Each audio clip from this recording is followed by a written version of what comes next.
conselheiro Luiz Carlos. Com a palavra. Senhor presidente, senhores conselheiros. Você anota esse processo, vamos estudar o... Senhor procurador-geral do Ministério Público de Contas, todos os presentes, bom dia a todos, boa sessão. Trata-se de requerimento de reexame de tese pré-julgada proposto pelo conselheiro interino Luiz Henrique Lima, visando suprimir o texto do inciso 13 do artigo 1º da decisão administrativa 16 de 2005 desta Corte, cujo teor determina que as despesas com o pagamento de nativos e pensionistas, enquanto não houvesse fundo previdenciário no Estado e nos municípios, deveria ser computado no gasto de manutenção e desenvolvimento de ensino. Por meio de parecer, a Consultoria Técnica e Análise de Mérito manifestou-se pelo reexame do pré-julgado com aprovação de uma determinada resolução de consulta. O MP de Contas, mediante parecer do doutor Alisson Carvalho de Alencar, manifestou-se preliminarmente pelo conhecimento da proposta de reexame de tese pré-julgada e no mérito pela revogação do inciso 13 do artigo 1º da decisão administrativa 16 de 2005 e aprovação de resolução de consulta nos termos prescritos pela consultoria técnica, além da modulação dos efeitos desse reexame. É a síntese do relatório, senhor presidente.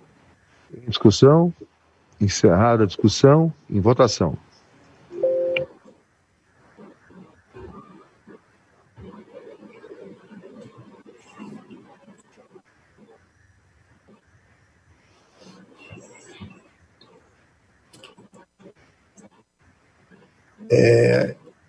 Trata-se de proposta de reexame de tese pré-julgada apresentada, conforme já dito, pelo conselheiro Luiz, visando suprimir o texto da decisão administrativa 16 de 2005, que determina que as despesas com pagamento de nativos e pensionistas deveriam ser computadas no gasto de manutenção e desenvolvimento de ensino. No caso, verifica-se que o proponente é parte legítima e que o requerimento de reanálise foi fundamentado, razão pela qual conheço a proposta, uma vez preenchido o pressuposto da admissibilidade da legislação pertinente. Quanto ao mérito, como registrado no parecer da consultoria, em 2012, a referida decisão administrativa, no exercício de 2012, ela foi objeto de processo de reexame, a partir do qual houve edição da resolução de consulta 23 de 2012, que excluiu as despesas com inativos e pensionistas da base de cálculo das despesas com ações e serviços públicos de saúde. No entanto, a tese final foi reexaminada e a resolução de consulta 23 revogou apenas a parte do dispositivo que trata das despesas relacionadas à saúde, restando inalterada a parte referente à educação. Em vista disso, como bem observado pela consultoria, houve um equívoco na redação final da supracitada resolução, ao mencionar que o inciso 13 do artigo 1º tinha sido revogado, pois apenas a parte do dispositivo que tratava do cômputo das despesas relacionadas à saúde efetivamente foi contemplada na época. Desse modo, o cômputo dos inativos e pensionistas nas despesas relacionadas com a educação permaneceu regido pelos termos da decisão administrativa 16 de 2005. Assim, portanto, mostra-se oportuna e necessária o pleito levantado pelo conselheiro para a reapreciação do remanescente texto da decisão administrativa no tocante aos gastos da educação. Seguindo a mesma lógica, quanto à exclusão dos valores com inativos e pensionistas no cálculo dos gastos com a saúde, também se mostra indevida a inclusão desses valores no cálculo do ensino, de acordo com a fundamentação jurídica apresentada na íntegra do voto.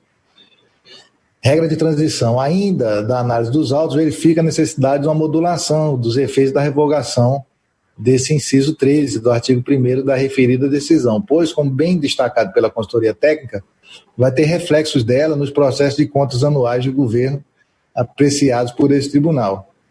Isso porque a imediata exclusão das despesas com inativos e pensionistas, no cômputo desse limite, poderá resultar no não atingimento do percentual mínimo de aplicação com o MDF fixado pelo artigo 212, caput da Constituição da República, para alguns fiscalizados.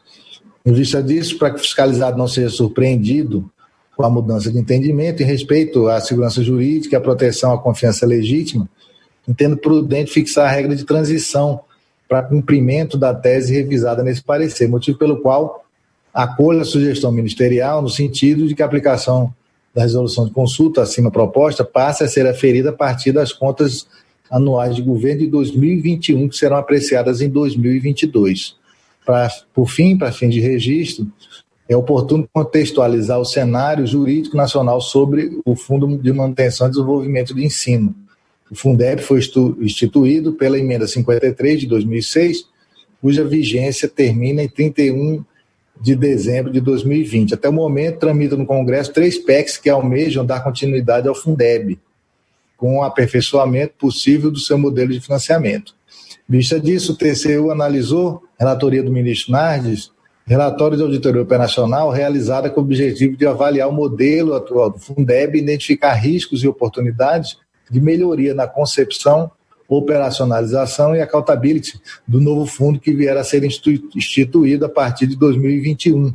Entre as conclusões da fiscalização do TCU, a existência de risco de ausência de cobertura financeira e descontinuidade de manutenção de ações educacionais e políticas de valorização do magistério. Diante desse cenário, entendo pertinente a observação de que essa Corte de Contas também está atenta às alterações legislativas iminentes com relação ao Fundeb, uma vez que o final da vigência do fundo, no atual modelo, ou a sua continuidade com alteração na sistemática de financiamento das despesas com manutenção de desenvolvimento do ensino, indubitavelmente trará significativos reflexos na metodologia do cálculo das despesas com educação a serem examinadas nos processos de contas de governo dos próximos exercícios.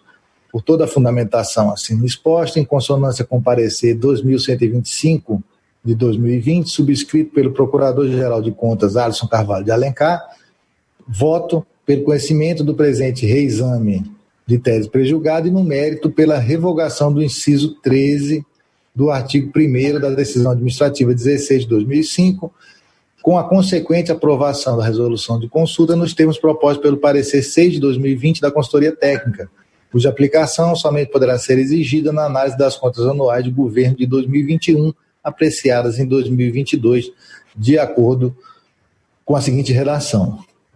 Educação, limite de aplicação, artigo 212, Constituição da República, manutenção e desenvolvimento do ensino, despesa com inativos e pensionistas, não inclusão no cálculo da educação. As despesas com pagamento de iniciativos pensionistas, mesmo que custeadas com recursos do Tesouro, em decorrência do déficit previdenciário, não devem ser consideradas como manutenção e desenvolvimento de ensino, para efeito de cálculo do limite mínimo de aplicação previsto no artigo 212, caput da Constituição Federal de 1988. É a síntese do voto, senhor presidente. Os conselheiros que votam de acordo com o conselheiro relator permaneçam em silêncio. Aprovado por unanimidade. Processo 2275, dígito 6, 2020. Relator conselheiro interino Luiz Carlos Pereira.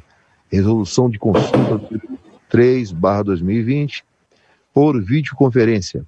Tribunal de Contas do Estado de Mato Grosso, reexame de tese pré-julgada na decisão administrativa 16/2005. Processo TCE-MT 2005. Aprovação do verbete contido no voto do relator. Publique-se.